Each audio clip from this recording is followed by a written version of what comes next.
This is Psych 100 General Psychology. I am Dr. Larry Hatcher, and this is part 2 of my video series on the subfields of psychology. In the last video, I left off somewhere around page 11. Let's back up and make sure everybody knows what document they should have in front of them. If you're a student in my general psychology class, you should have in front of you the blanked out lecture notes for Chapter 1, Module 1, Subfield of Psychology. You can download this blanked out lecture notes and my Canvas modules for today's date, January 14.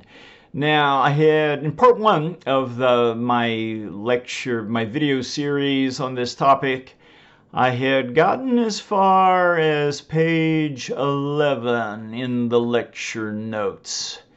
What were we talking about there? When we left off with my last video lecture, I was talking about a YouTube video that I want my students to watch. The video is called Psychiatrist, Therapist, Social Worker, LCSW Psychologist, Who Should You See? It is a video available at the YouTube channel for Katie Morton. I gave you a couple of questions that I want you to have in mind as you watch the video. After she obtained her 4-year degree from Pepperdine, how many years did Katie have to go to graduate school to become a licensed marriage and family therapist? What's the answer to that? Separate question.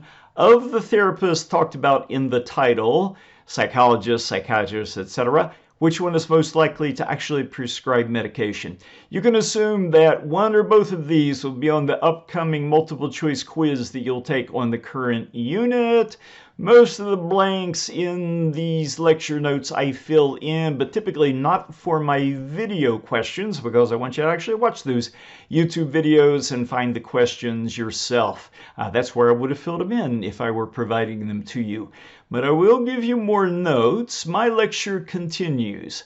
I'm now going to page 14 of this same document, same blanked out lecture notes. New topics. Subfield of psychology. Here, I'm going to talk about the most important subfields of psychology, things like clinical psychology, counseling psychology. I like to go over these subfields because they provide a good preview of the course to follow. There's some correspondence between subfields I'm about to talk about and various chapters in Epinger's textbook that you are about to study. So it provides a good preview in that way. On the upcoming multiple choice quiz in our course, you'll be tested on things like what do people in each subfield do? That is, what is it that industrial and organizational psychologists do, for example? And separately, of the subfields I'm about to discuss, which one is the single largest subfield? For many of these subfields, I'm going to talk about things like what percent of all psychologists in this subfield. I'll talk about things like what's the median salary for people in this subfield according to that NSCG salary survey that I mentioned in part 1 of the lecture series. You won't be tested on these percentages or these median salaries. You will be tested on what do people in this subfield do, and of the subfields, which one is the single largest. Let's continue to page 15 and a chart from that salary survey that I referred to earlier. Salary survey was done by National Science Foundation, 2015 National Survey of College Graduates. It was a representative sample of about 130,000 doctoral level psychologists working in the U.S. Here we have a bar chart that represents median salary for each of these groups. And you can see there's a fair amount of variability in these median salaries. Educational psychologists come in, I believe, with the lowest median salary at around $75,000 a year median. Industrial and organizational psychologists come up with the highest median salary, so $125,000 per year. This is a nice bar chart that illustrates those median salaries. For those of you that like tables, here's a table that presents the same median salaries here in the column-headed median. In the column-headed percent, we see what percent of doctorates were in each of these subfields. I'm going to refer to some of these percentages as I go through my lecture. Let's talk about some of the subfields. I'm not going to go over every one of them, but I'm going to talk about some of the ones that are particularly important to our course and some of the ones that maybe you should be considering as a possible career to go into. For example, there is clinical psychology. What do clinical psychologists do? They work with relatively serious problems involving mental and behavioral disorders. What do you mean relatively serious problems? Things like schizophrenia, that's relatively serious brain disease that I mentioned earlier, very often involves delusions and hallucinations. Bipolar disorder, which can involve mood swings going from bad depression through a state of relatively normal emotions through a manic phase where you're hyper agitated and excited, maybe overly happy. Those are the kinds of things that clinical psychologists tend to deal with, the more serious problems, psychological problems that people face. There's a long list of additional problems in addition to these. What's important about clinical psychologists? What they do, work with relatively serious problems. And secondly, I want you to know that they are the single largest subgroup of psychologists. According to that survey that I referred to earlier, clinical psychologists constitute about 43% of all doctorate psychologists working in the U.S. They make a decent living. Median salary is $80,000 a year. The job market is good. They serve a real need. There are plenty of folks that suffer from psychological problems. A very large percentage of us will suffer from at least one relatively serious psychological problem in our lives. There is a need there, and therefore there's a good job market for it. I encourage my psych majors to consider clinical psychology as a good subfield to go into. Another good subfield to consider going into are the counseling psychologists. Clinical psychology, counseling psychology, it sounds like sort of the same subfield, and in truth there is a lot of overlap. There's plenty of graduate programs that offer graduate degrees in clinical/counseling psychology. That reflects how much overlap there is. If we're going to make a distinction between the two subfields, we would say this. We would say that clinical psychologists tend to work with the more serious problems in living. Counseling psychologists work with the less serious problems in living. Not necessarily things that involve delusions and hallucinations, but the kinds of problems that most of us will face at some point in our lives. They provide things like marital therapy, vocational guidance, drug rehab. For better or for worse, that is a growth industry among counseling psychologists, drug rehabilitation. They constitute about 10% of all psychologists. Median annual salary, $85,000 a year. Yes, there is a good job market there. I've had a good number of psych majors graduate with a bachelor's degree in psychology from Saginaw Valley State University and go into graduate programs in counseling psychology and get jobs. Some of them getting PhDs, some of them getting master's degrees and still getting employment. Good job market for the counseling psychologists. Something different is educational psychology.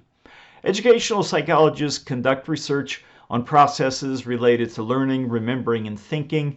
They train teachers, they design curriculum, constitute about 9% of all doctoral psychologists. Median annual salary $75,000 a year at the low end compared to some of the other subfields, but nothing to sneeze at, $75,000 a year. Educational psychologists are particularly important when it comes to this business, designing curriculum. They conduct research on what's the most effective way to teach subjects. Is it true giving students a lot of homework tends to result in deeper learning?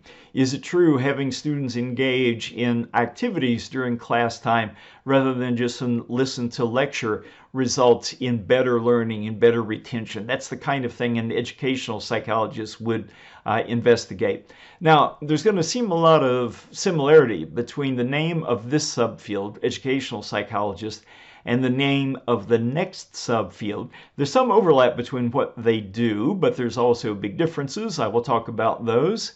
This subfield is the school psychologist.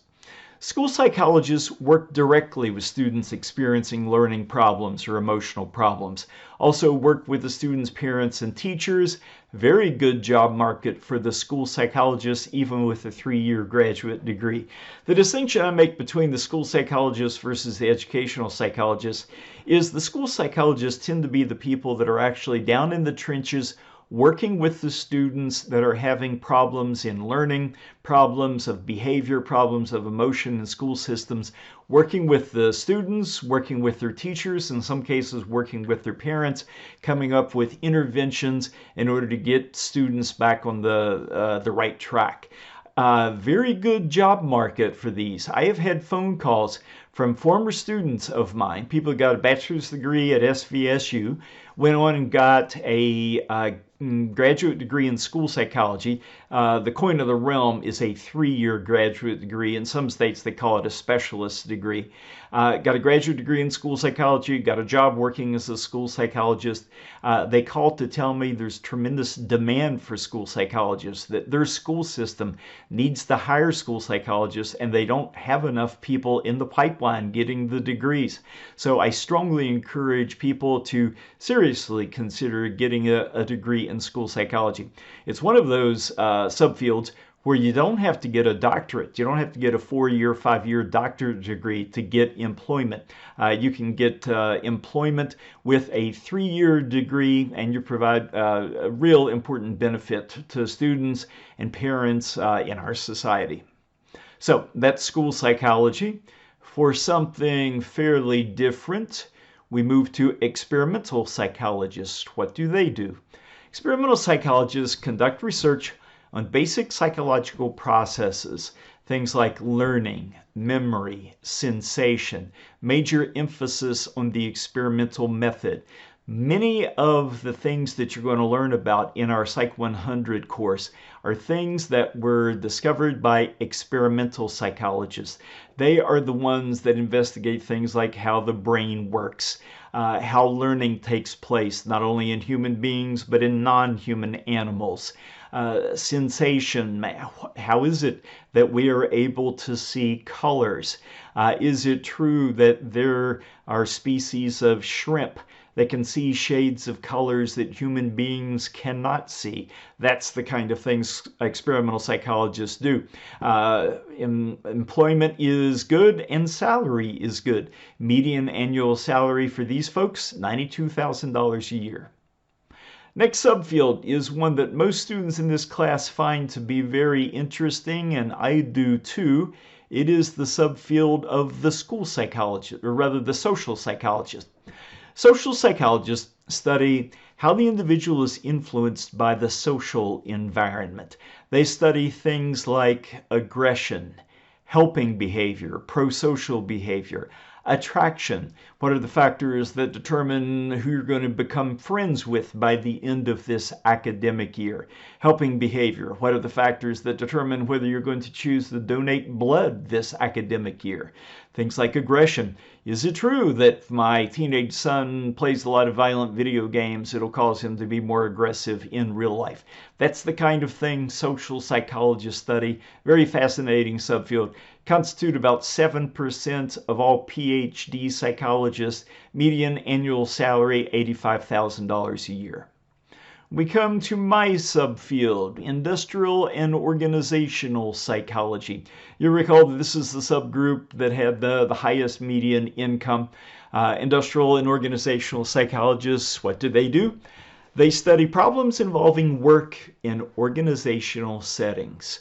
Anything that you can think of that involves human resources in organizations, anything that you can think of that involves why people behave the way they do in organizations, anything that you can think of that involves how do I select the best people to join my organization? That's what industrial and organizational psychology is all about. Study topics like job satisfaction, work motivation, employee selection.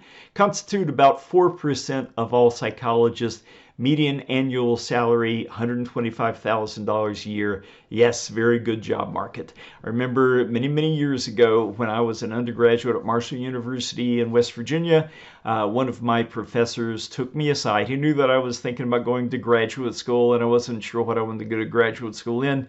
And he said, here, there's this thing you need to investigate. It's industrial and organizational psychology.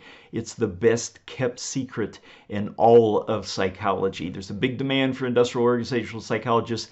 They make good money, and I am so grateful that that professor of mine took me aside and encouraged me to investigate it. Now, I've gone over some of the subfields of psychology, and I am a long way from having gone over all of the subfields of psychology. The ones I've covered so far are the big ones, the ones that traditionally have been mainstream that a lot of people have gone into. The survey that I referred to earlier said that about 16% of the respondents were in other psychology fields, and a lot of these were relatively small but growing subfields that get a lot of attention these days.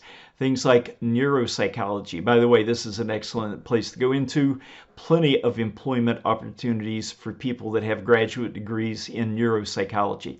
Things like forensic psychology. You hear of profilers working with the FBI, helping them guess who is this serial murderer in this vicinity likely. Is it probably male or female? What's the probable age of this individual? Are they probably a blue-collar worker or are they a white-collar worker? There's not a whole lot of people that get work in forensic psychology, but it's fascinating subfield, growing subfield. Sports psychology, how do we motivate people to get the best performance on the athletic field? Again, not a big field, but a subfield that is growing and developing. Cultural psychology is becoming bigger as we become a global society, a global economy.